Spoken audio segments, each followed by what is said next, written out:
So welcome everyone. Thank you for joining us for the MACD MDARD FY22 Operations Grant webinar. This is the second webinar that we've done on this subject, and we're excited to have all of you here tonight to where we can talk a little bit more about the reporting, as well as the some of the things some of the districts are doing around the state with this operational funding. As most of you know, this is the first time that conservation districts have been funded since 2009 from state funding. So it's been quite the addition to everyone's coffers, and we're really excited at MACD to work on your behalf and to help make this happen and make it a reality. So for those who don't know me, my name is Dan Moylanen. I'm the Executive Director of the Michigan Association of Conservation Districts. I also serve as the chair of Genesee Conservation District Board of Directors. So I'm pleased tonight to be joined with our partners from MDARD. Specifically, I'd like to introduce the conservation programs manager, John Switzer, who many of you likely know from working there.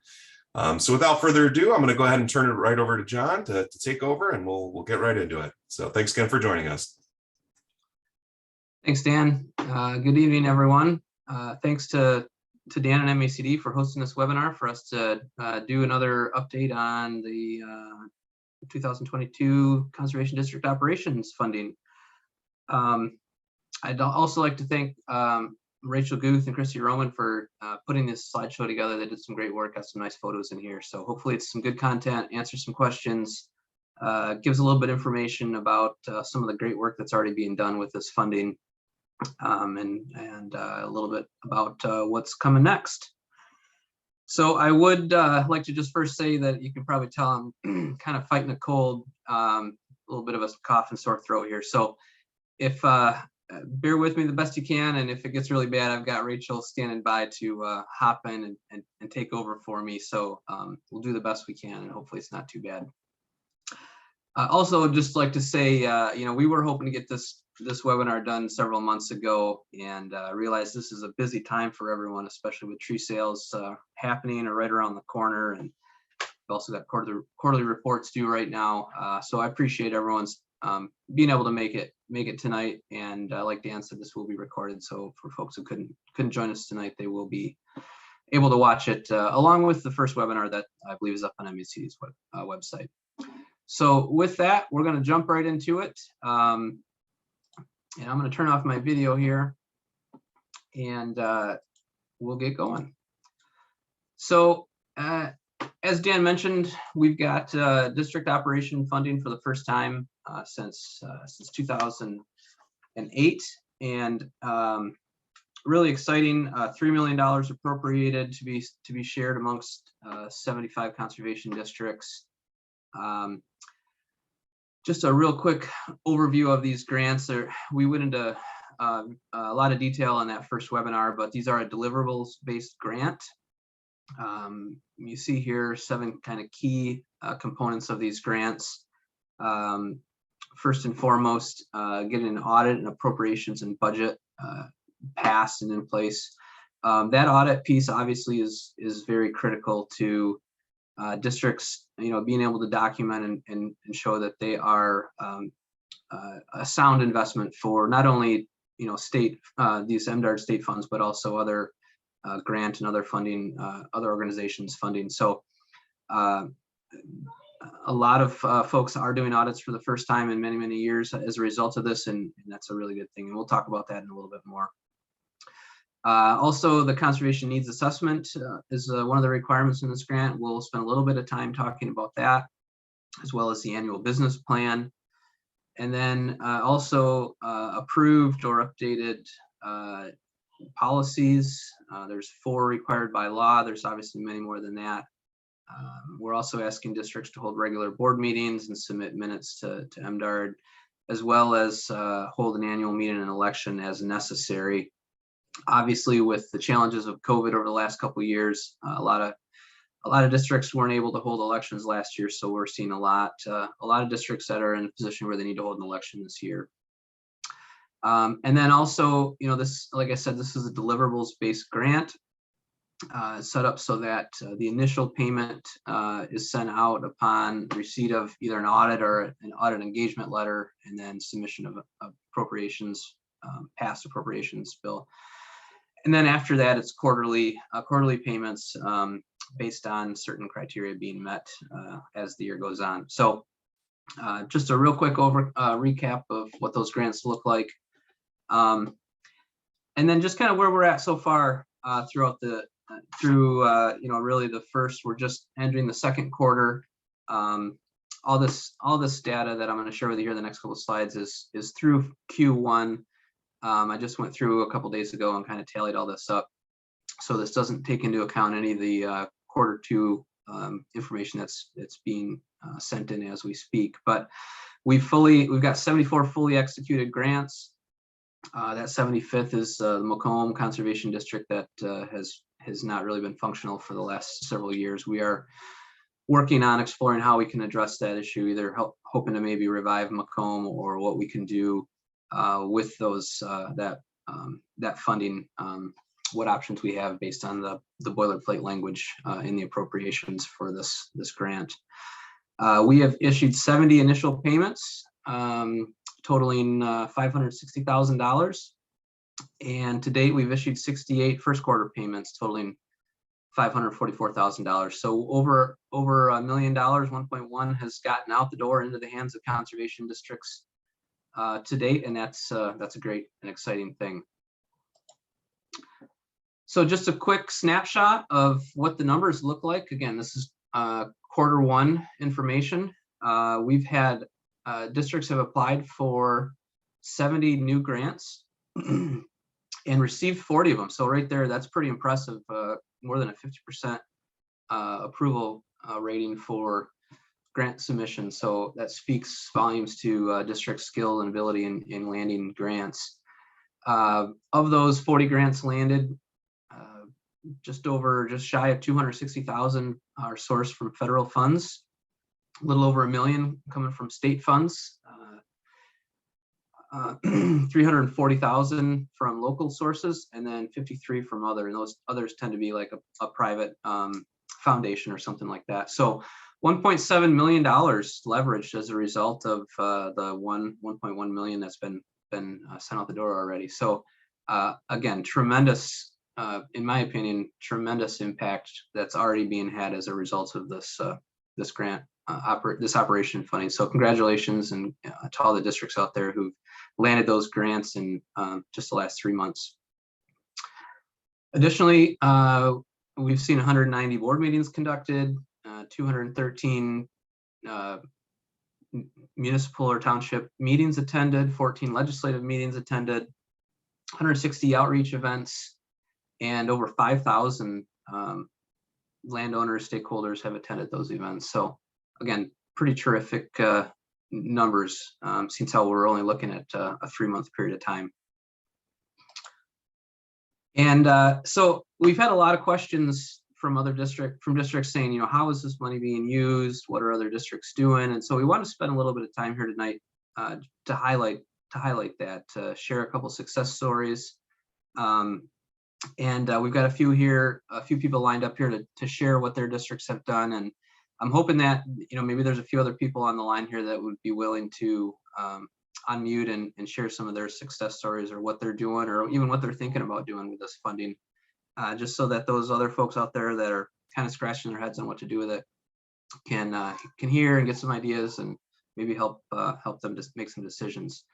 Before we jump into that, I'd just like to say, in looking through the data, I pulled up all the reports, and there's a box at the bottom of each quarter for an optional narrative. And in looking through those narratives, I kind of lumped everything into some broad categories of how this funding was being used. So, and again, this was it's an optional field, so not everyone submitted or entered comments here, and I didn't want to take anything for granted. So it's kind of if it wasn't specifically stated, I didn't necessarily jot it down. But generally, 8 districts specifically stated that they hired new staff, and this is brand new staff that, not filling vacant positions, but staff that had not been part of the district before.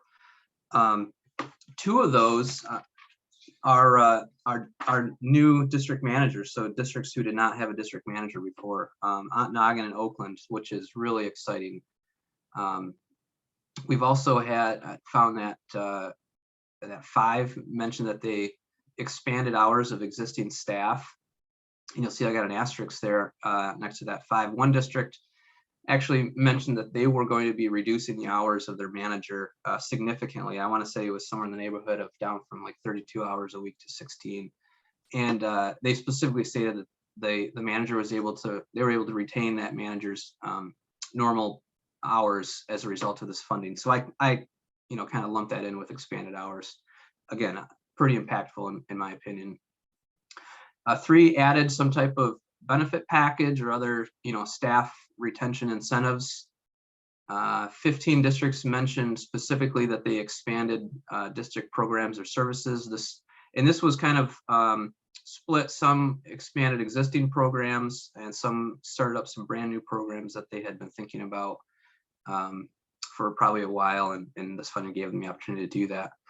And then lastly, I know this is a little different from what the numbers say, but again, I went with specifically what was stated in that narrative. 10 specifically said they used this funding to leverage for grant applications. So with that, I'd like to hear just from a couple of folks on specifically what they're doing in their district. So we'll start with Mike McCarthy from Chippewa-Loose-Mackinac Conservation District. Mike, if you're able to unmute and share a little bit about what you guys are doing up there.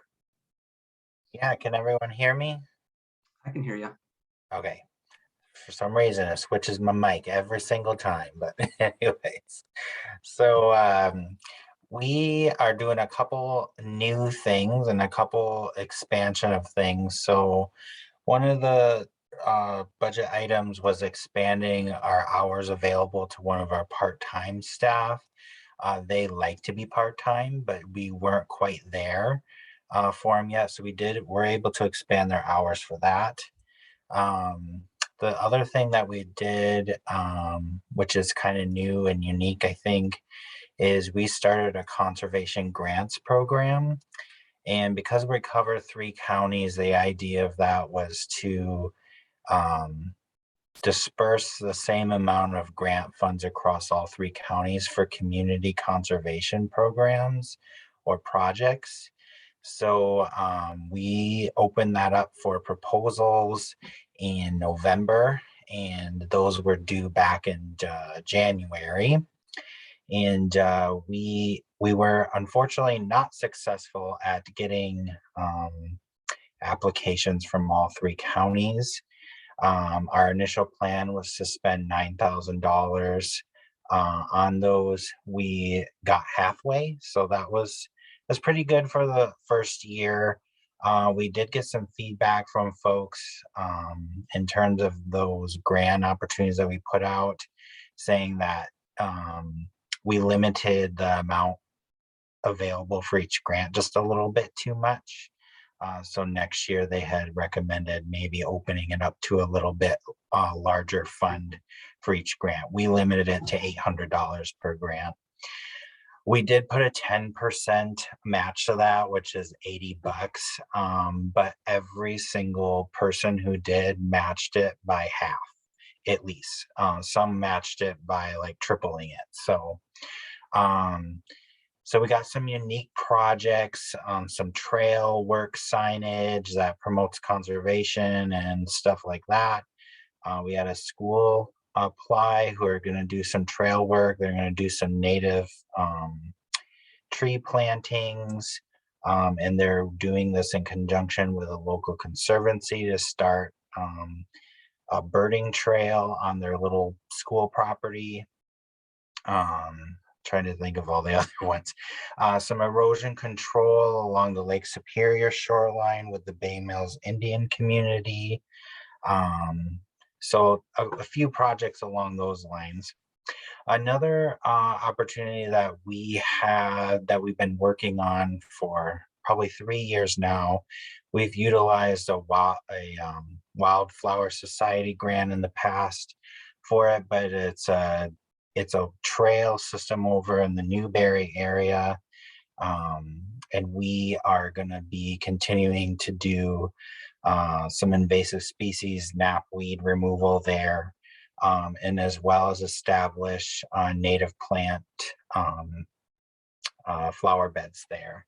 And that's a project that we've been working on with a local nursery to supply the stuff. And then we also been working with the health department, MSU Extension, to do those things. So we're putting some money, additional money towards that this year. We also are putting some additional money into more mailing and print promotion materials, because we're at our 5-year resource assessment timeline. And we put out the survey for that, and the results we got back was a lot of people don't see our things or hear from us enough.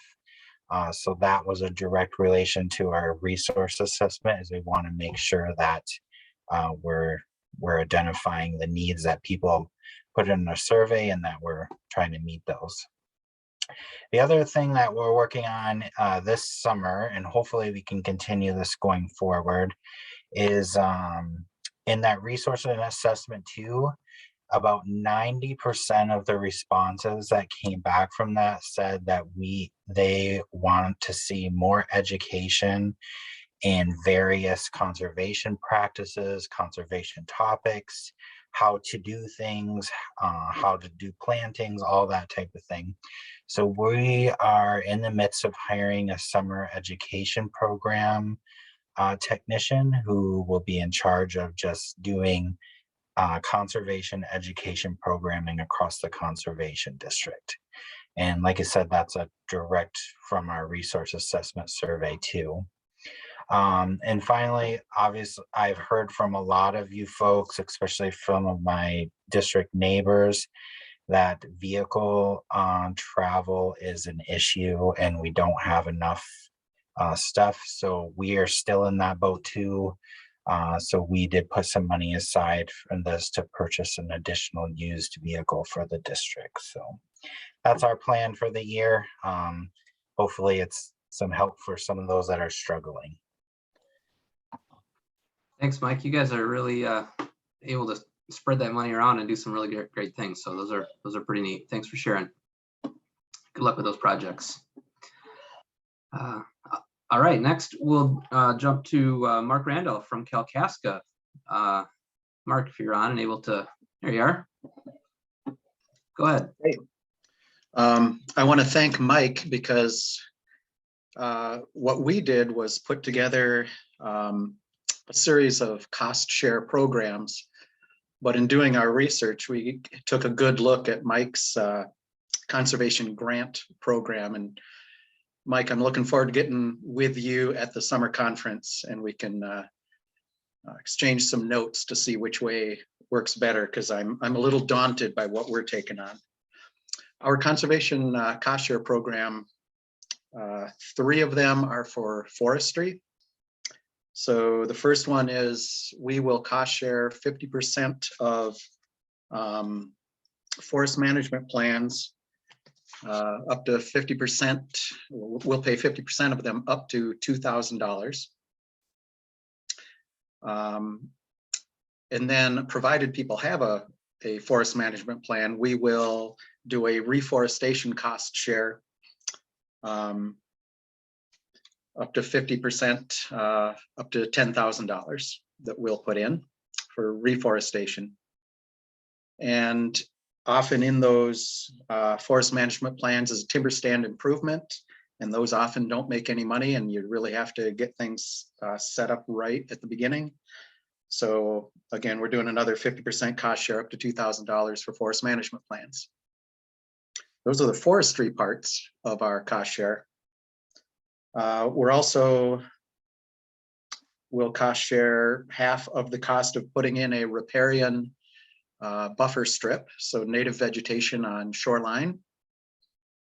The same thing for pollinator plantings. We'll pay half of a pollinator planting up to $1,000 on private property. And then one that I'm really excited about is we will pay up to 100% of the cost of moving a house that's within 100 feet of the Manistee River to outside of that 100-foot setback, up to $15,000, which is approximately what it costs to lift a house and drag it somewhere.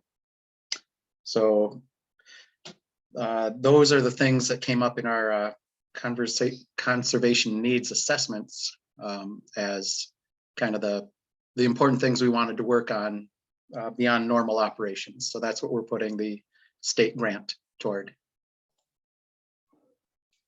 Thanks, Mark. Those are some really cool projects. So good luck with that. All right, and next we've got Jesse Schulte from the Kent Conservation District. Jesse, would you like to share a little bit about what you guys are doing in Kent? Sure. We're so grateful for the additional operational funds, and mostly it has been going to basic operations, but it's allowed us to reapply to the MACD grant that requires match, and also a WEGI Foundation grant. So our fingers crossed on those. But I think I was asked to kind of talk about our conservation needs assessment. So 5 years ago, it was just me and an intern who did the survey through our MailChimp. And we really wanted to get a better understanding of what the local residents and landowners wanted from the conservation district. So having a little bit additional funds, we were able to do a special conservation needs assessment plan. Our business plan committee put it together. And basically we asked kind of like a contractor who has a master's in natural resource management to help us with this. And so we have 25 hours set aside for this person to develop the survey. And I'd be happy to share the survey. I think it turned out really well. The questions redirect you. So if you're an agricultural producer, it'll ask you additional questions. If you are a natural resource management provider, it'll ask you different questions. And then we had 25 hours to complete the survey, and we wanted to get at least 50 participants per category. So that's why we're actually paying someone to go out there. Actually tonight, instead of me being there, we have someone, our contractor, going out and they have a special herbicide training where they're talking to some people on the Fruit Ridge. So we're getting our QR code out and trying to get more participants that way, summarizing the findings, 25 hours, creating the report, and then hopefully that final report will give us some good information, and that'll be valuable to our team. That sounds great, Jesse. I think we're all interested to see what that looks like and see what the outcomes of that effort is too. So thanks so much. It's a great idea. Another great use of those funds. All right. Well, I really appreciate those 3 examples, or more than 3 examples. I guess at this point, I'd just like to see if there's anyone else out there who's on who'd be willing to share about what they're doing or what they're thinking about doing. And Dan, I don't know what the best way to do this is. If folks want to maybe raise their hand and you can call on them, or yeah, that'd be great. I can call folks as their hands are raised. If you're not sure how to use the raise hand function, it's down under reactions, and then you'll see the button that says raise hands. So I see Jennifer Rickerfeek. Go ahead. I'll ask you to unmute right now. Okay, hi everyone. So I'd say that the base funding has really given us a sense of stability for the first time in years. It's not just what grants we need to go looking for to try to keep the lights on. Instead, it's a little bit more flexibility and not quite as much worry, especially in the winter months. So that's been wonderful. We've also been able to do a little bit more expanded staff time, and the topic of today actually is us discussing using some of those funds for us to find larger office space. Because we're all going back into the office sometime soon. And when you have 6 people in a 14 by 14 foot room, you can't accomplish much. So I think that would be pretty good use of those funds. So, overall, though, I'd say the big thing is it's taking a weight off of everyone's shoulders, and between the board and all the staff who work here, knowing that we have a little bit more leeway. And also it's giving us a chance to kind of embrace getting back more to what a conservation district is for, not just chasing grants. And also thinking about our changing food climate right now, with prices skyrocketing and shortages. You know, I feel that there's going to be a strong push for a return to the agricultural roots of our area. And it'll be really nice having that flexibility provided by those funds to allow us to channel that and go, you know, normally we'd have trouble, you know, finding funds for the workshops or finding funds for the special projects, but we're going to be able to actually sit there and say, hey, we could do this, you know. So it's very nice. And I just saw someone put a comment up asking where I'm from. I'm from Iron Barriga Conservation District. I'm up here in the Upper Peninsula, central western UP, right over the border from Wisconsin. So we're one of the few people on Central Time right now. So, and that's all I got to say. So thank you. Thanks, Jen. It's nice to have a little bit of breathing room and the opportunity to be intentional as opposed to reactive. Hey, Most definitely. Yeah, that's the biggest thing, is being able to sit there and not just try to keep going.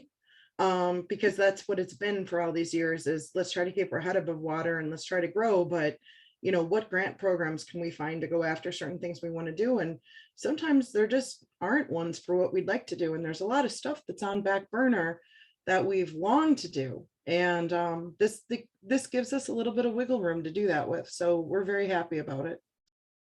yeah, great. Well, thank you so much for sharing. I appreciate it. So there are no other hands raised at the moment. But again, if any other districts want to comment on what they've been using their operational funds for, be part of the, contribute to the conversation. So once again, to access the raise hand function, you have to go down to the menu at the bottom. It might be, if you've got your window adjusted, it might say more, but you'll see the reactions button and then just press raise hand. Okay, Amber Butterfield, if you want to go ahead, just introduce yourself and just name the district that you're with. Hi, I'm Amber. I'm with the Dickinson Conservation District. I'm also from the UP in Central Time, right button up next to Jen there. So actually, we got afforded a really cool opportunity up here where we're working with what's called the Continuous Service Group, and they are a nonprofit organization that goes into usually into manufacturing businesses, identifies problems and helps streamline their issues. This year we were chosen, we were nominated and chosen. They're coming into our tree sale to help us streamline our tree sale. So we are going to make it more efficient, less time spent on handling the trees, and also to help boost our volunteer program.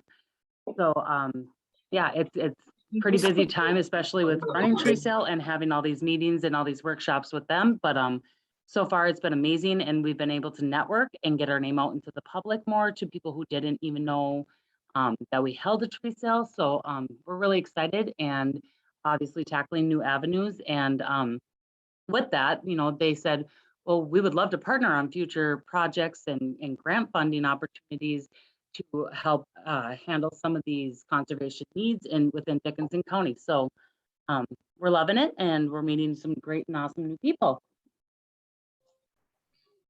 That's great, Amber. I think all the process nerds out there like me and Christy Roman are anxious to hear what you guys learn, and maybe we'll be tapping you for a sharing session at a future conference or webinar on what you learned for your tree sale. Absolutely. So that's great. Absolutely.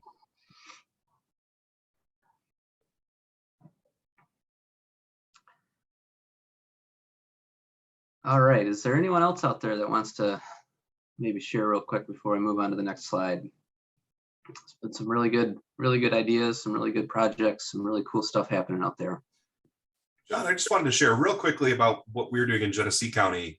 So we previously had a forester on staff, and we unfortunately lost them. There's been a lot of staff turnover, but we were able to successfully hire a new forester with the operations dollars.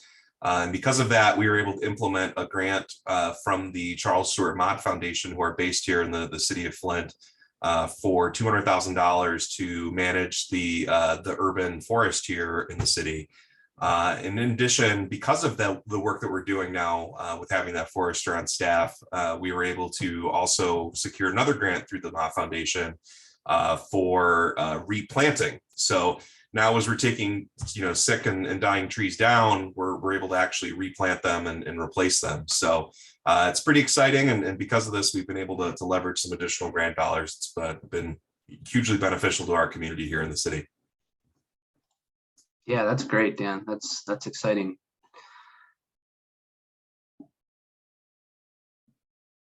All right, well, we will probably have a little bit of time later on if folks want to share or want to ask some more questions about some of these projects. We can likely accommodate that. But in the time being, unless there's any other hands that are raised out there, Dan, I'll keep chugging along. No other hands raised at this time. Okay. Well, thanks again for everyone who shared their success stories or what they're working on. I think there's again some pretty cool stuff happening out there. So I'd like next to just talk a little bit about the accomplishments report. We've had quite a few questions come in about what some of these things mean, and I just want to take a little bit of time to just point a few things out, and then take a few minutes here to see if there's anything that we missed or if there's any lingering questions out there. So one of the first questions that we've got quite a few times is what we're asking for when we use this term leveraged. And really what we're asking is if you're using this operation funds as part of a matching component for a grant application or some other type of method to bring in new or additional funding, typically with a state or a federal grant, we call that match, and it can be in kind, so the cost of someone's time to work on the project or the use of equipment or vehicles or materials to fulfill the project. A lot of times it's a 25% or a 50% match. And so what we're asking for here is if you used this funding to help secure a grant, we want to know how much that grant was worth that you brought in. So again, a real simple example: if you apply for a $100,000 grant and you use $25,000 to pay for the time of the people who are going to work on that grant to meet the 25% match requirement, and let's say that was a state grant, then we would ask that you put $100,000 in that, in the column for the month that grant was received. I realize that we used a different term in the description tab. I think we used received as opposed to leveraged.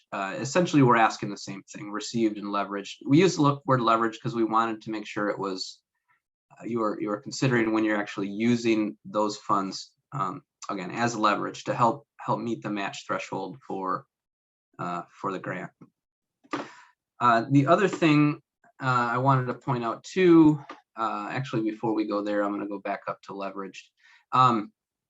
Federal funds, we're asking that at this point you do not include NRCS Farm Bill dollars in this spreadsheet.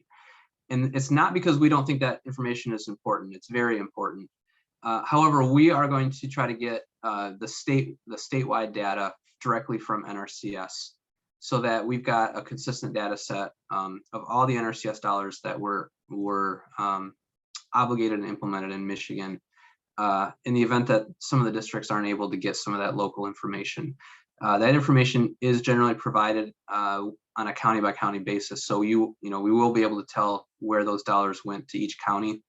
So in order to keep this consistent, and we really want to be cautious that we're not double counting or padding these numbers because we will be reporting to the state legislature. So we're asking again that you focus only on federal grant funds that you receive. Now that's fine if it's USDA funds, but just not the NRCS Farm Bill funds that local NRCS is delivering. Additionally, state funds, we're asking that you do not report MDARD grants, like if you have a MEAP grant or a FAP grant or this district operations grant. again, we have that information. And so we are looking to see what other funding is being leveraged as a result of these operations grants. So I hope that's clear. If folks have questions, again, feel free to reach out to your regional coordinator, shoot me an email, give me a call, and we'd be happy to talk through it with you. The next question was, what does a legislative meeting mean? And what we're trying to get at here is, trying to capture the interactions that are happening with district directors and staff, I guess, reaching out to their legislators and kind of sharing the good work that the districts are doing, and making them aware of the activities that they're undertaking. And so if you're going to a coffee hour, or anytime you're meeting one-on-one, or maybe as a small group with legislators, that's what we're looking for. Not necessarily chance encounters, or if you go to a great big huge meeting and there's a bunch of people and you don't really get that one-on-one FaceTime. We're looking for kind of those specific ones, and that's information that MACD I think is interested in, just to see how much their members are getting out there and interacting with their local legislators. Also, I mentioned this earlier, the optional narrative, there's a box at the bottom of each quarter, and that's where I pulled some of those anecdotal information I shared a couple of screens ago. You can have some of the best stats in the world, but in my opinion, it's those stories that really catch people's attention, and they remember when they walk away. So anytime you have something that happens that is noteworthy, is particularly exciting, is kind of a neat story, we ask that you plunk it in here. It doesn't have to be long, it doesn't have to be extensive, a couple sentences, and if we want to find out more, we'll reach out and get some more information from you. But again, just my impression reading through all these reports that were submitted first quarter, there were some really cool success stories and examples of great work that's being done out there, and we'll definitely use those to our advantage to tell the story of how this funding is being used, the great work that districts are doing out there. I also wanted to, a couple other questions that we had. What happens if, say you got a grant in March, but you didn't, or say something happened and you'd already submitted your report, and you want to account for it, but it's already been accounted for. The way the spreadsheet is set up is, it tallies each quarter into the final quarter, and so you can go back and make updates to this. If you submitted something and say you put 0 for March, and you want to go back and say, oh, I got $5,000 from our county, but you didn't know it at the time that you submitted it, it's fine to go back and enter that data after the fact. When you send your new report in, that'll be collected or captured in that final tab at the end of the year. So no worries going back and doing that after the fact.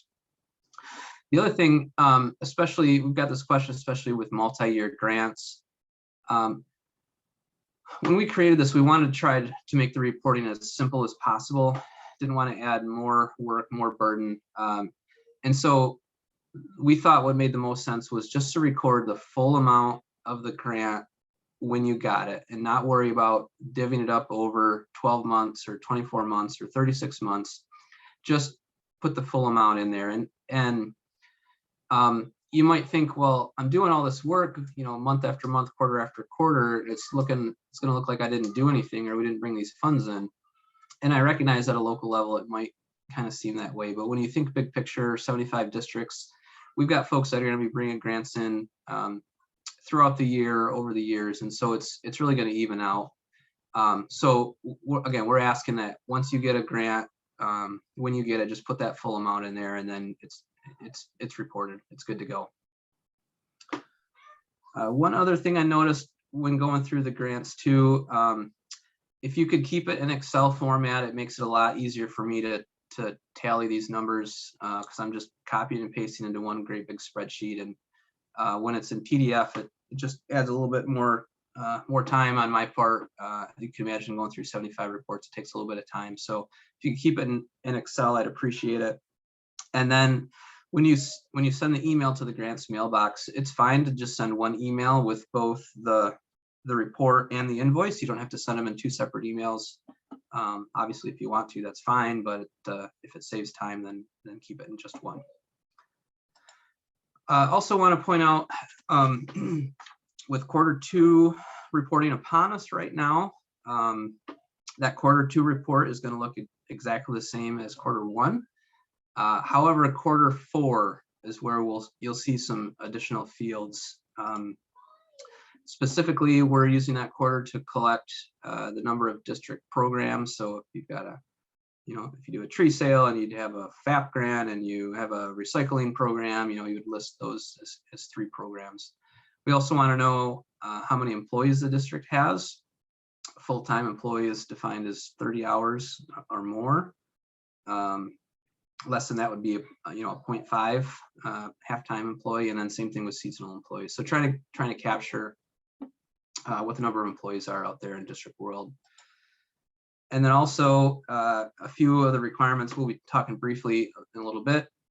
Just document the date when these things happen, when the conservation needs assessment was submitted, when the annual meeting took place, when you submitted your annual business plan and the board approved these policies. So again, that only happens on that Q4 tab. We don't need to know that information until the end of the year. So with that, I'm going to pause here and open it up to see if anyone has any questions, remaining questions about the accomplishments report. And Dan, I see there's a Correct. There was a comment in the chat from Nancy just asking, do you want county appropriations counted? Yes, absolutely.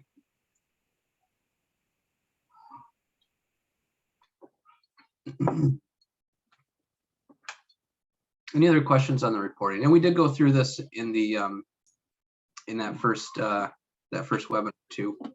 So Jennifer has her hand up, and then Mark.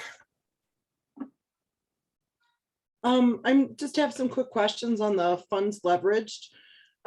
Just with clarification with those. So if we aren't directly using the money from the operations grant directly to match up against a federal grant or a state grant or a local grant or something like that, then are we not supposed to count it? Or if we are matching like district manager time up against a Forest Service grant for administration, should we go ahead and still count some of that money even if we aren't necessarily paying the district manager directly out of those funds, but is coming out of the general fund, so to speak?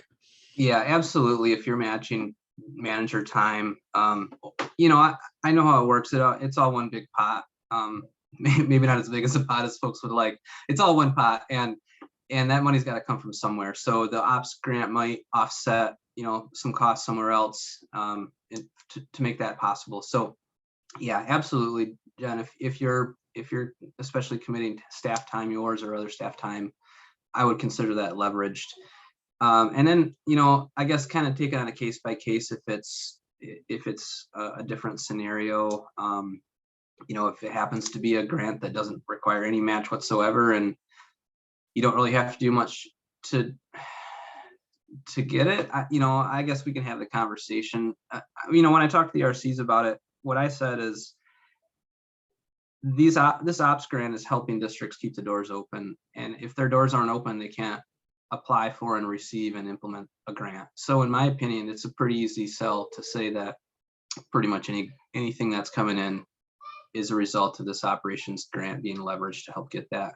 So that's kind of the filter that I look at it from. And I guess if you come across a really unique situation, let us know. We'll talk through it. I'd like to resubmit my reporting booklet in that case.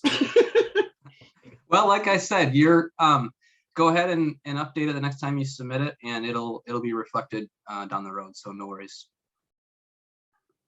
And it looks like Sherry there we go. Sherry, I think we answered your question. So then Mark Randolph was next. Yeah, so we have a Huron Pines AmeriCorps member serving from our office. Would I count that service member as a full-time equivalent employee for reporting purposes?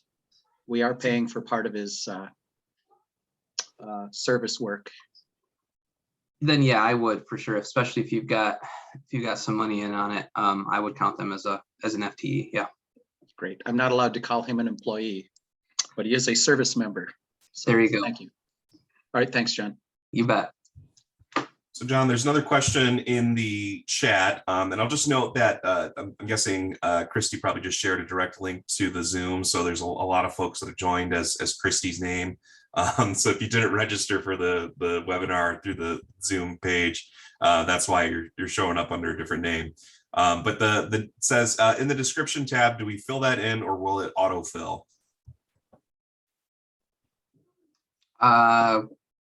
Can you expand on that a little bit, Christy? So I don't think it's actually Christy, but it's definitely someone who's listed as her name. Christy's doppelganger. Yep. So whoever that was who commented in the chat.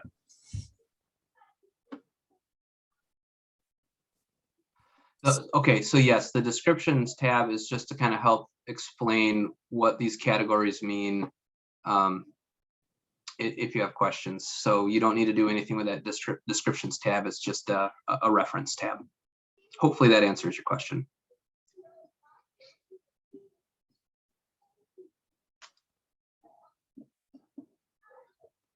Okay, Catherine Asserbani has her hand up. Go ahead, Catherine. John, we have a grant with another county, and we are using the meat technician and myself as match for that. Can we count that? Yes. Thank you. Absolutely. Yep. Again, back to the one pot concept. You know, that time would otherwise be going towards something else. The funds to pay for your time would otherwise be going to something else. So I consider that leveraged.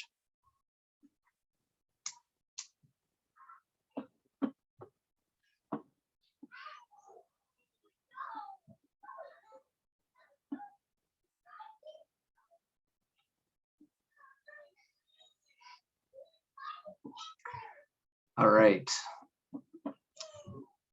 Anything else out there before we move on?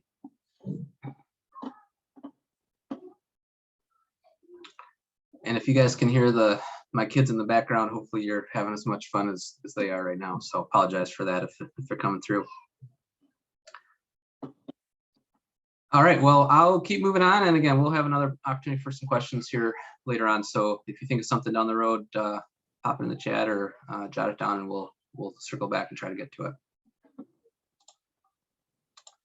So next I want to speak a little bit about the conservation needs assessment. That is kind of the next big thing that's coming up soon. And again, we did do a webinar or a session on this at the MACD fall convention, and I believe that recording is available on MACD's website. But just a reminder, a little refresher here. You know, we made a name change. We used to call this the natural resource assessment, or we changed it to conservation needs assessment to be consistent with some of the language that's in NRCS policy. It's also referenced in conservation district law, as well as the operations manual that was recently updated. But essentially, it's and you've heard a couple people mention it here today. It's a process. It's kind of the core function of conservation districts, and it's the process to engage stakeholders, community members, and identify what those major natural resource issues and needs are in the community, and then use that information to guide the work and the priorities of the conservation district and getting voluntary conservation implemented in their community. It should be conducted once every 5 years, and it ideally serves as kind of that baseline component of the broader plan of work, guiding the district on what they should be focusing on. And so the process itself is relatively straightforward. Begins with a survey of the community. From there, you pull in the data and compile it and take a look at it.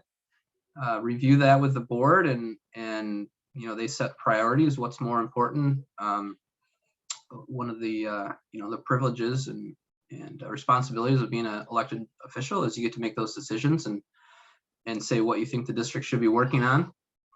And then from there, you kind of look around and say, well, what programs are out there that we can use to address these priorities, and and where are some of the gaps that maybe we need to try to find some additional funding or new programming to help address these priorities. And then we are asking that you submit a summary of the results, not the full conservation needs assessment, just a summary, by July 7th of 2022. Now, 2 points I want to make about that.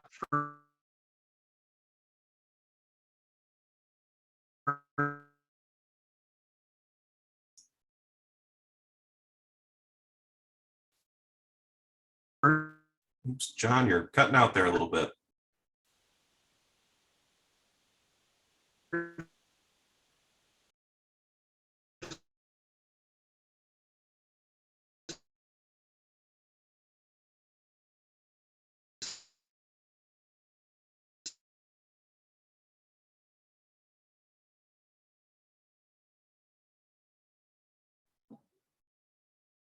There we go.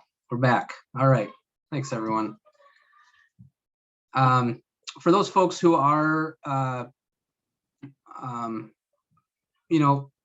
this new grant opportunity is giving them a chance to kind of get their feet back underneath them.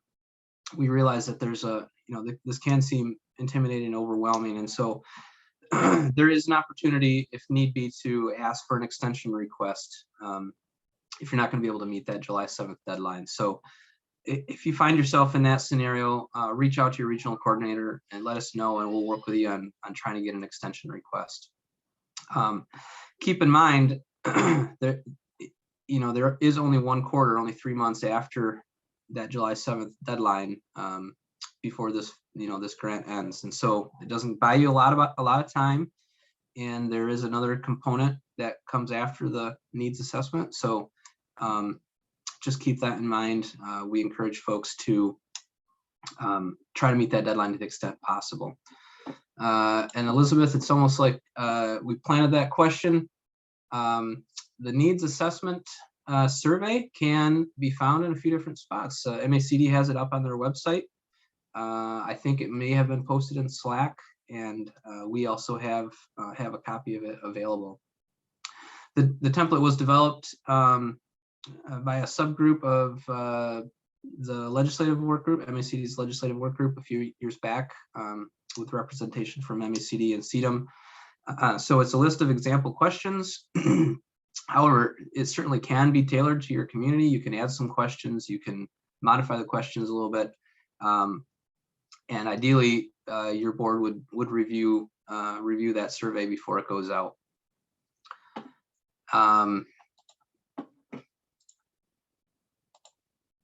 So with that said, here's a look at what the needs assessment summary form looks like. Again, this is just the form that we're asking you to fill out, summarizing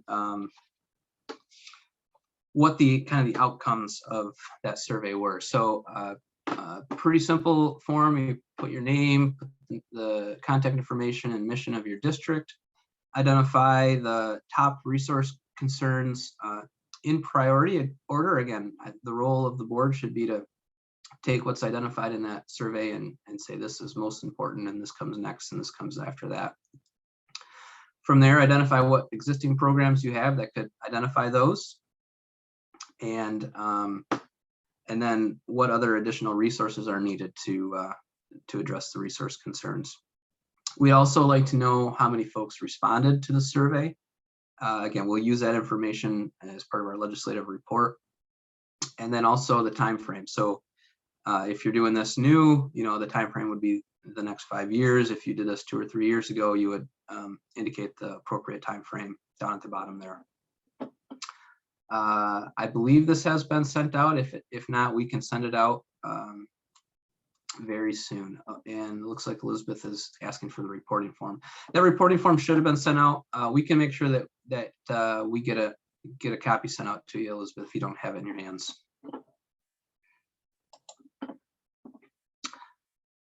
So I guess I'll pause here just for a second and see if I guess first I answered your question, Elizabeth, and if anyone else has any other questions that they want to ask about the conservation needs assessment or the reporting summary.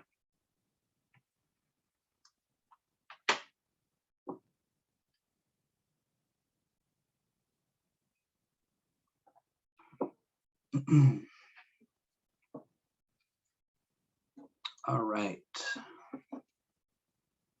That's a good question, Nancy. So Nancy's asking what you consider a good number of responses to the survey. 200 more.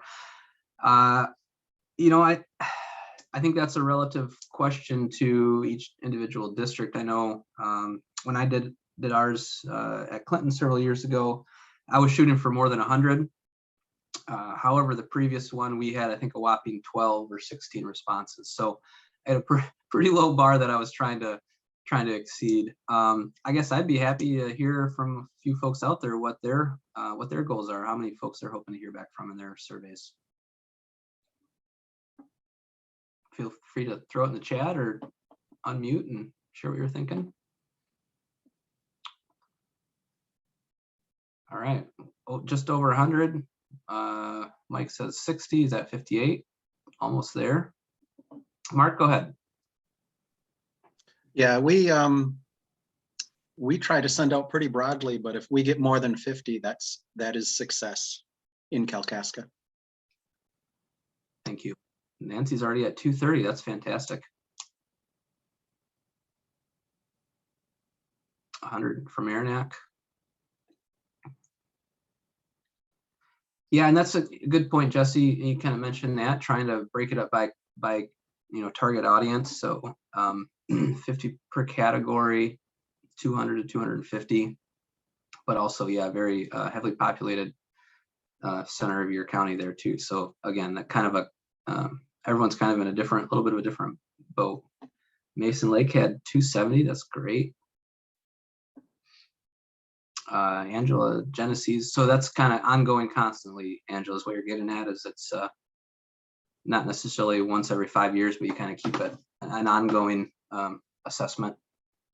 Yeah, yep. And I know several districts do that, where they're kind of constantly surveying the community as opposed to doing it periodically.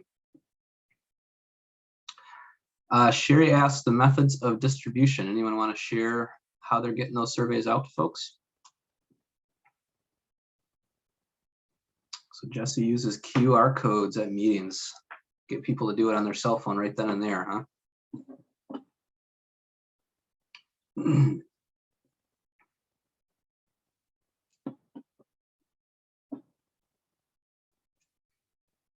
And Christy's doppelganger says email and Facebook. Paper newsletter, newspaper, Survey Monkey, also QR codes. Today's day, social medias can be pretty helpful sometimes. Survey Legend, I haven't heard of that one. Website, Facebook.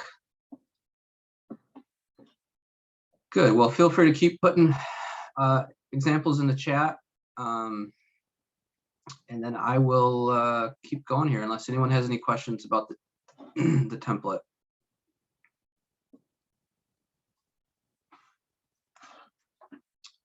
All right, just a couple of quick things here, and then we'll have a few minutes for some additional questions and conversations. So again, I touched on this earlier, just a handful of other deliverables in that grant: annual meeting and election. The 4 policies that, again, these are straight out of law or various laws: Freedom of Information Act policy, a board and personnel policy, credit card policy, investment practices. We do have examples of many, if not all of these. If you don't have them and you're starting to work on them, let us know and we can share some examples. And then the last big one, and this is the one that's due kind of at the end of the year, is taking that conservation needs assessment, the priorities identified by the board, and developing an annual business plan, an annual plan of work for the upcoming year. And so we're going to take a minute here to look at what this is going to look like. Again, this is a template that we developed, trying to keep it simple, streamlined, and I think you'll see it very similar to the survey, the conservation needs assessment summary template. And that was intentional and by design. And we did steal this from our friends out in Washington State, who have at least the model of it, who have some pretty robust tools and supports for their conservation districts out there. So again, at the top, your district name, contact info, mission of the district, your top 5 natural resource priorities. Obviously, that could be added or subtracted as appropriate. And then kind of a supplemental page for each natural resource priority that identifies what the funding sources might be available to use for that program area. And again, that could be existing, that could be anticipated. What type of tool you're going to use to determine the outcomes, and you'll see over here we've got a column for outcomes. The person who's going to be working on, or people who are going to be working on, or the program areas used to address it, what you hope to accomplish, when you hope to accomplish it, what kind of the widgets are that you're hoping to get done, and then how you're going to measure it to say this is the impact, this is the great result of our efforts to make some headway in addressing this priority resource concern. And then the idea is you would have one of these pages for each of the priority resource concerns that are identified. So here's an example that we mocked up, and the resource priority is enhanced water quality. And we threw just several different examples on here just to kind of give a broad look for folks. So the funding source used could be the MEAP program. If you have a MEAP grant, it could be if you've got an invasive species grant or a SISMA operated in or by your county. If you have a 319 grant, you see we've got a scenario for each one of those. And then a few of the different measurement tools out there. Step L is a pollution reduction estimate tool that's developed by EPA. Quadrant sampling, the MEAP annual report, just doing some good old-fashioned pre and post survey work. And so again, using the MEAP program to enhance water quality in fiscal year 23 by conducting 40 assists and getting 20 MEAP verified MEAP verifications, and as a result, reducing 294 tons of sediment delivery to surface water. I recognize that some of these outcomes can, be a little bit of a challenge or a little head scratching or concerning. So if you have some questions, get stuck on this, again, let us know. We've got some folks that have some expertise in helping to come up with some of this stuff, and can share some of the tools, how to use them to measure, estimate what you're hoping to accomplish.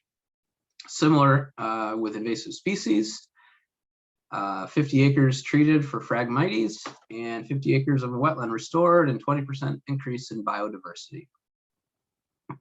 With the 319 program, 6,000 acres of cover crops installed, 2,040 tons reduced sediment delivery to surface water. And then the bottom one here, outreach event by the district manager in the spring of 23. 50 attendees at the outreach event had raised awareness by 50% on native species and restoration knowledge. So just a few examples out there for folks to consider. Again, let us know if you're having questions or challenges coming up with some of this stuff, and we're happy to help, share some examples, and provide some support. So with that, the big thing that comes next is we are required to submit a legislative report reporting out on how this funding was used, what was accomplished. That's due to legislature and posted on our website by March 1st of 2023. The nice thing is it buys us a little bit of time to pull this information together and get it posted. The downside of that is we're already going to be well into 2023 before that report is done. So that's one of the reasons why I'm trying to pull this data quarter by quarter and share it out, especially with MACD as they continue their legislative efforts. And Jerry's going to talk about that here in a minute, as well as Dan. Also looking forward to fiscal year 23 operations grants. We are, again, going to base those grants on the funding that's appropriated. Our hope is to add a requirement, a deliverable in these grants for a development of a 5-year long-range plan based on the conservation needs assessment. Typically, that's kind of the order that you would do things: develop the survey and the assessment, set the priorities, then develop a long-range plan, and then from there, develop an annual plan of work. We didn't want to throw too many things at folks here this first year, so we decided to hold off on the long-range plan deliverable. So assuming that funding is where we hope and want it to be, we'll likely include that next year in the 23 grants, but we are again waiting to hear what that funding looks like. And I've said this several times here tonight, but as a reminder, we're always here available to help. So please don't hesitate to reach out. If you get stuck, if you have questions or concerns, we want to see you all be successful. We want to see this funding get successfully implemented and continued for many years to come. So with that, I am going to turn it over to Jerry and Dan for a few updates and closing comments. Okay, John, thank you very much for putting this together and reviewing the information. And first, I want to thank the 50 plus of you that joined us tonight for this presentation. Taking time from your evening activities is very much appreciated. And I would encourage you also, as I looked at the attendee list, I only saw 4 or 5, maybe 6 directors on that I recognize. So I would encourage you, as you have an opportunity to take this to your board, at least share it with your directors at the first opportunity you have to do that. I think it will be informative for your directors to have this information. What I ask John to provide a few minutes to follow up on his previous comments about funding. And I just want to share this with you, as hopefully everyone on knows that we being MACD is your organization. And so our priority and the one that we work on every day is to ensure that you continue to receive stable funding for your district. Now, having said that, hopefully most of you are aware, and I know many of you are, that the FY22 funding, the funding you currently have of the 3 million, 2 million is in the MDARD budget. So it is what we use the term ongoing. Obviously, it can be taken out if the governor or the director or someone or legislators decide that that funding shouldn't be there, it can be taken out. But ongoing, we don't necessarily have to go back and really work hard to get that 2 million in there. But the other 1 million came out of the federal American Rescue Funds, and that's $1 million. So our charge, your charge is for FY23, is to get that 1 million moved over into state funding as ongoing as part of MDARD's budget. Now, I want to share a story with you regarding that ongoing funding and that one-time funding. Last week, I had an opportunity at a legislative breakfast to talk to the chair of the House Appropriations Committee. In fact, that individual happens to be my legislator. I'm one of his constituents. And I said to him, first I thanked him again, and I've thanked him previously in writing, but I thanked him again for his leadership in getting the $3 million. And I said to him, I said, I hope you can figure out how we get the additional $1 million from the American Rescue Funds to ongoing in MDARD's budget. And his eyes glazed over. He didn't have any idea what I was talking about. Believe me, he did not understand what I was talking about. Now, I understand the House Appropriations Committee moves a lot of money, and $1 million American Rescue Funds was nothing in terms of on his radar. So I made that point with him. And we have another legislator who came to our annual meeting last week, who's on she's not in the majority, she's in the minority. And actually, Jesse and I presented her with a Conservation Leadership Award. And she was an advocate last spring when the full House initially looked at the budget, and she made an amendment to fund us. And of course, it was at that point, it was voted down on party lines. And I said to her again, after the annual meeting when we were visiting, I made the same story to her about replacing that $1 million of American Rescue Funds. And again, eyes glazed over. She had no idea what I was talking about until I explained. So my point to all of you tonight is that our work is not done.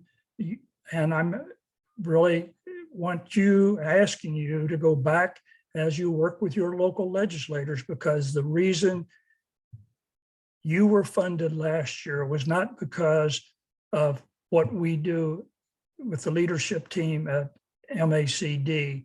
You were funded because of your work and your efforts with your legislators. You made the contacts, you talked to your legislators. And so the challenge is that we could do that again.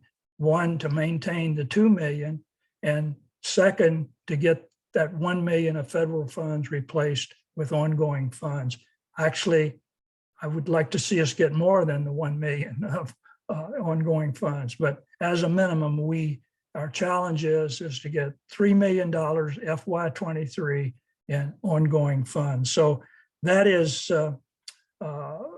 what I want to share with you. I encourage you to take that information, share it with your directors, and share it with your other staff that are not on tonight, because we have that challenge, you have that challenge, all of us have that challenge going forward for the FY23 budget. Now, having said that, we have some upcoming activities ongoing, and I'm going to ask Dan to pick up on those. Before he does, we do have a legislative work group, and there's about 14 or 15 members on the legislative work group. And if someone feels strongly, and several of you that are on tonight on this session are members of that legislative work group, but if you feel strongly you would like to participate, we don't need 50 people, but we can surely add a few more if someone feels strongly that they would like to participate in the legislative work group. So with that, Dan and Steve Law lead that. Steve's the state council member for Region 10, and he and Dan lead that legislative work group. So that I'll pass it off to Dan for his comments about a couple other things upcoming. So Dan. Great, thanks, Jerry. So just wanted to invite everyone to participate in our upcoming annual Stewardship Week, which is happening at the end of this month from April 24th through May 1st. Now we've set up a link on our website, a page where you can go, where there's a whole litany of resources that you can check out. So I just dropped it in the chat there, but if you go to MACD's website, there's a link under events. You'll see it'll say 2022 Stewardship Week resources. And if you go check out the site, there's a variety of toolkits and booklets and educational materials, as well as images and things that you can use on your social media. So, Stewardship Week is a great opportunity to outreach into your communities and to help spread the message. And the theme this year is Healthy Soil, Healthy Life, which is definitely a relevant and an important subject for this year. So the more that you can participate in this program, the better off I think we all are in helping to spread our message. So every day during Stewardship Week, MACD will be posting content on our social media pages on Facebook and Twitter and Instagram. So if you want to go ahead and just doing low-hanging fruit of just even resharing our posts, that's a great way to help get the message out. So we definitely encourage you to participate, as it's a good opportunity to remind folks, especially our political leaders throughout the state, of the important work that we're doing as conservation districts here in Michigan. And lastly, I just wanted to touch on next month on May 19th, if you go to our website, you'll see just at least a link to RSVP. We'll be hosting our Capitol Day in Lansing, to where we will be meeting with a number of legislators throughout the day. And then during lunch, we'll be meeting in the House office building in the Mackinac room, which is if any of you ever been to Lansing and spent any time there, it's sort of in the bridge area of the two office buildings for the House. It has a beautiful view of the Capitol, as well as a great space to connect with legislators and legislative staff to help educate them on the work that we do. So we're hoping that we can get a great amount of participation from as many directors as possible, and any district managers who might be able to join us. But overall, if you can reach out to MACD Member Services Assistant Taylor Pack, just to give her a heads up and let her know that you'll be able to attend, we can then work on setting up a meeting with your respective legislative delegation if they're available, hopefully. So the sooner you can RSVP on that, the easier it'll be for us to schedule those meetings. Overall, though, should be an exciting event. We'll have more details as it gets closer, but we definitely would love for folks to make the effort to come to Lansing and be present. But in addition to our Capitol Day, we're also going to continue with one-on-one meetings with key legislators like we did last year. So if those happen to be any of your respective representatives or senators, we might do some direct outreach to you and your district to see if we can get some participation in those meetings. They'll likely be over Zoom, so it's convenient. We won't ask you to necessarily travel to Lansing for just a single one-on-one legislative meeting, but the more of us who can at least show up for Capitol Day, the better and stronger our message will be as a united community throughout the state. So hope you can join us. It should be a great day, and I look forward to connecting and hopefully meeting some of you in person for the first time since I've come on board as executive director at MACD.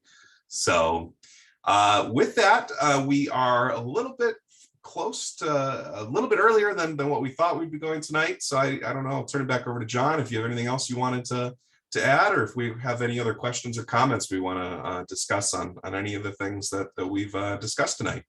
Now, Dan, before we go back to questions, there's one other thing that I want to share that wasn't on the previous slide. And this is basically just to share some information for those of you that are co-located with NRCS. And hopefully you're aware, but if not, NRCS is in the process of updating their cooperative agreements. And unfortunately, there was some miscommunications. And Gary, at our state council meeting last week, State Conservationist Gary Lee was on, and he acknowledged that there was miscommunication and regarding access to the office and so on and so forth. If the cooperative agreements were not signed by a specific deadline, I think maybe April 1st. And he indicated that was a miscommunication to his area conservationist. And so hopefully that has been communicated out to NRCS that there is, yes, they want the cooperative agreements signed. And yes, we would encourage you as you get those cooperative agreements to make sure that your directors review those. And those cooperative agreements basically talk about shared resources between the district and NRCS and what those resources are and the sharing of those resources. So it is a work in progress. There was a miscommunication that NRCS acknowledged when that information went out. And our comment tonight is that if there's continues to be some misunderstanding about deadlines and access on the part of districts regarding the cooperative agreements, don't hesitate to let Dan or me know, and we can go back to Mr. Lee and try to resolve those issues so that that communication is clearly understood by all involved. Again, this relates to the co-located districts with NRCS and the cooperative agreements. Are there any questions? And if there are, you can either put it in the chat or raise your hand, and we would try to answer those questions regarding the cooperative agreement. So Jerry, there's a question from Mike McCarthy there in the chat saying, does MACD get to make comments on those agreements before they go to districts? well, there's several different things, and we did review in part the cooperative agreements. So, but again, this is about what you're sharing locally, Mike. This is the sharing of local resources between NRCS and the district. And John, that's your understanding as well, is it not? Yeah, and I'll just add to Jerry's comments that, again, as always, we're more than willing to help any way we can. We're trying to coordinate some of the efforts in Southeast Michigan to, share resources, share examples of agreements that have been already drafted in place, so that folks aren't starting from scratch. So, and Mike, just to go into a little more detail on your question, there's several different agreements. I think the one that you're thinking of is an MOA, a memorandum of agreement, that would be a higher level agreement that kind of lays down the concept of how the partnership should work together. We have worked with MACD and NRCS at this kind of the state level to draft some initial language on those agreements. Again, that would kind of set the overarching stage of how we work together. Those agreements are not quite in place yet. However, these cooperative agreements are going to be local agreements that kind of spell out, staff, space available for staff, and use of printers and office vehicles and things like that, and how that functions. So MACD likely won't be involved in the individual language on those agreements. However, there's kind of some standard templates that NRCS uses, and again, we'll be working to kind of share out some examples of agreements that have been successfully negotiated and signed by some of the other districts in the state. And Elizabeth had a comment, and so apparently, Elizabeth, I can't specifically answer the question. We know it's being handled through the area conservationist, and we're aware that at least one area conservationist has moved forward, and that was where the misunderstanding occurred in terms of the communications. I'm not aware, and maybe the RCs are, I'm not aware of the status of the other three cooperative agreements. To my knowledge, in my district, we have not received anything from our area office, but it may happen yet tonight. I don't know. And from our understanding too, it was a little preliminary. One of the area conservationists basically started sending them out, and there was concern about not being able to onboard staff members, and that's really where it was flagged for us the most. But again, the state conservationist Gary Lee has reiterated and emphasized that onboarding will not be delayed for anyone as a result of not having these agreements signed. But obviously, it's important for your boards to have some time to review the agreements and to do your due diligence. So I definitely want to encourage folks there, because especially right now during tree sale, we don't want managers having to worry or just try to, in haste, try to just sign it and get it done. So it's something that will require board approval and board review. So just really want to drive that point home. Yeah, and Elizabeth, I read your comment, and definitely please have your board, and everyone, please have your board look at these cooperative agreements before you sign them. In fact, the board should be your board chair or vice chair should be the person that signs off on them. Mary, you want to? Dan, can you let her, or John, let Mary Brown make a comment? Mary, I'm going to go ahead and ask you to unmute here.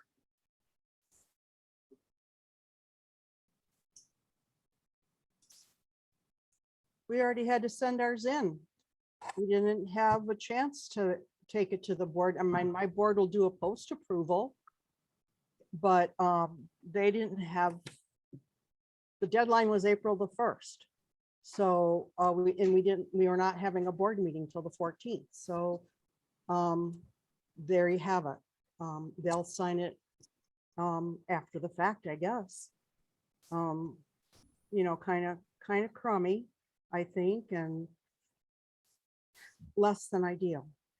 Yeah, I agree, Mary, and we've certainly had some conversations with NRCS leadership on it, and it's something that sometimes you just you do what you do, and it's, you know, I think I wouldn't necessarily lose sleep about it, but you know, having some post board approval would be prudent and just good to have.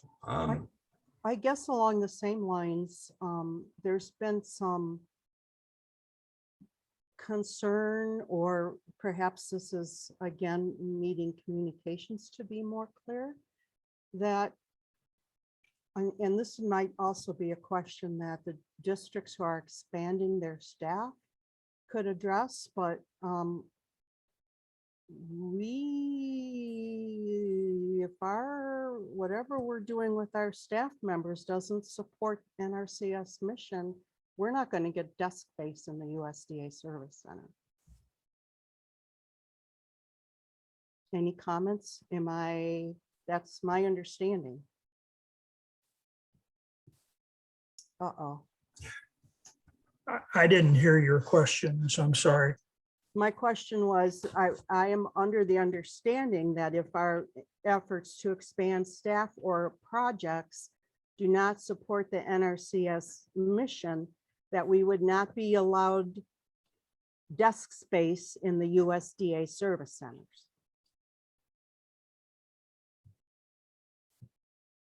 So I don't want to speak on behalf of NRCS, Mary, but generally that's always been the case. That's federal space, and it's paid for with federal dollars to carry out the mission of NRCS. You know, even when MDARD wants to expand a grant program and add staff, technical staff, grants to districts to add technical staff, we need to go to NRCS and ask permission to house those new grant staff, new district staff in USDA service centers, convince them that the program is related to NRCS mission. And so, again, I think that's the importance and the advantage of having these agreements. I do think these agreements are a good thing because it gives everyone a chance to be on the same understanding of what the expectations are, what's allowed, what's not allowed. Mike, I saw your comment earlier. My hope is that these agreements will allow us to address some of these disparities across areas and counties of, you know, some can use vehicles, some can't, some can use printers, some can't. I think there is an opportunity here for us to put these agreements to good use and to our advantage. So, but it's a real concern. I know there's districts that are expanding, and that's a good thing. But you know, we have to work with our partners with NRCS, and you know, and play by their rules. So I think it's important that as you come up with these issues, as they come up and you have questions, you know, let us know, let MACD know, so that we can have these conversations, you know, with NRCS leadership. I also, Lori, I saw your comments too. Again, if you feel that your new hires are being held up because you don't have these agreements in place, please let us know. We need to know that so that we can ask the questions and we can find out what's going on. Because yeah, I'm hearing rumors of a handful of spots where, you know, there's some really questionable things that are happening right now, and contrary to, again, what Gary Lee told the state council last week in the state council meeting. So I think it's important, folks, as you encounter these or have these questions, reach out and let us know, and we'll get them answered for you. Yes, please do. We're here to be your advocates at MACD. So it's, as if that sort of thing's happening, we absolutely need to know, and then that way we can reach out to NRCS leadership about it, because we've been told otherwise that, you know, it shouldn't prevent onboarding of new employees. And I do want to comment too. I see some folks asking as to when they're going to receive the agreement, or if you're supposed to have already received it. Again, this was one area conservationist who prematurely sent it out before there was so it was a matter of a miscommunication. We will have more direction on it from the state conservationists hopefully soon, in terms of when the agreements will be going out. But again, it is going to be an agreement that is tailored to each particular county based on, the specifics of probably the service centers and some of those things. But likely it'll be based off of a similar template across the board. So, but again, if you're having issues with it, please let us know. We definitely can make sure to be your advocates here. And I just add Nancy Carpenter had a note, and I would say, Nancy, you could check with your DC and see if, I don't know which area you're in off the top of my head, but you could check with your DC and see if she or he has received guidance from the area director. Melissa Elridge, Melissa Higbee has a comment. Sorry, Melissa. You're muted, Melissa. You're muted. Sorry, I quickly hit. I unmute. Sorry, we did it at the same time, Dan. I just wanted to say that these are just called a different name, that many of the states, other states did it back in 19. Many of the states did their MOAs back then. But everybody in their office probably has a file that's probably 3 inches thick of AOAs, or they called them, it was AOAs back in 2011. It was cooperative something. They all had different names, but this is basically the same thing. So I'm sure in your office, if you have the one from 2011 that we did, the AOA, you probably could look on that and you would see that, you probably have the same amount of staff, possibly, maybe not. But I would say that you could do this anytime. It's between that board and the DC and the area conservationist to do, an unfunded cooperative agreement. So I just wanted to say you probably already have one that's old, but to look for your file. This isn't anything new. We've done it since forever. And I would just add, the state conservationist was encouraged to update them. And so as well as John mentioned, the memorandum of agreements or the MOAs, which was also encouraged to update because other states had updated them and those agreements. And as Melissa and John said, Michigan had not. And so he was being encouraged to update them. And that's why they're now on the front burner, so to speak. So John, and I think maybe we can, if we've answered most of the questions on this topic, and I guess my comment would be, if there are some issues that come up or additional questions, please let Dan or John or I know, and we will try to address them. And we can, I communicate with the state conservationist on an ongoing basis, so we can have those conversations. So John, I'll get it back to you on the questions. Thank you. Thanks, Jerry. And again, I hope maybe there'll be some opportunity at the upcoming summer conference to have some more of these discussions as well. So, well, with that, I see we are at a little past 7:30. I would like to thank everyone for their time here. If there are any remaining questions about the operations grants, happy to try to answer them here quickly, or as always, feel free to reach out to me, to your regional coordinator, to MACD, and we're happy to help however we can. So I guess I'm not seeing anything in the chat. Thanks, Lori, I appreciate that. And thanks again to everyone this evening for joining us. Dan, I'll turn it over to you to close it out, I guess. Great, thanks, John. Once again, I just wanted to thank our partners at MDARD, thank John and the rest of the conservation programs team, both Christy and Rachel. I know they did a lot of effort to put this slideshow together. So thank you to everyone for attending. And again, I just want to actually do a quick note too on the summer conference. Registration should be going live soon. So stay tuned on that. We'll be sending out some communications, but looking forward to connecting with everyone next month at Capitol Day. And we've got a lot of great things going on this year. So take care, everyone. Best of luck. Feel free to reach out at any time if you have any questions. We're here to be your resource. So have a wonderful evening, everyone.